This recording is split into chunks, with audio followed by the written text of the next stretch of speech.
এই যে আমার মিষ্টি কাকিমা আসছে, এই কাকিমা আমাকে খুব ভালোবাসে আর আমিও ভালোবাসি। তো কাকিমা এর আগে একটা ফেসিয়াল করেছে, এবার আবার আসে। এবার কাকিমার মুখের থেকে শুনে নিব যে ফেসিয়ালটা করে কি রেজাল্ট পেয়েছে। হ্যাঁ কাকিমা বলো।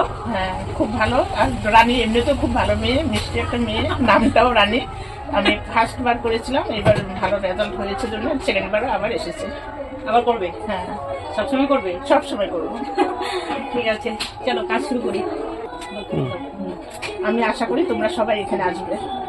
তাহলে সবাই এসো, কিন্তু কাকিমার মুখ থেকে শুনেছেও সবাই কাকিমার রেজাল্ট ভালো এসেছে, তো ওই জন্য আসে, আমাকে এসে বলছে কাকিমার ছেলেও বলেছে যে না তুমি আরেকবার ফেসিয়াল করো, মানে সবসময় করো ফেসিয়ালটা, ফেসিয়াল করার পরে তোমার স্কিন ভালো হয়েছে করো। এই যে দেখো রেজাল্ট, 1 মাস হয়েছে কাকিমা ফেসিয়াল করা, তাই না কাকিমা? 1 মাস হয়েছে, 1 মাস হয়ে গেছে। আর এই যে সেকেন্ড টাইম ফেসিয়াল করবে, আইব্রো থ্রেডিং করেছি।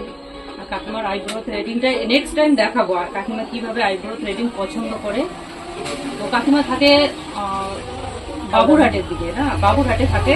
আর আমার তো কালজানিতে পার্লার, তো এখানে আসলে আইব্রো থ্রেডিংটা আমার এখানেই করে, আমার এখানেই পছন্দ করে।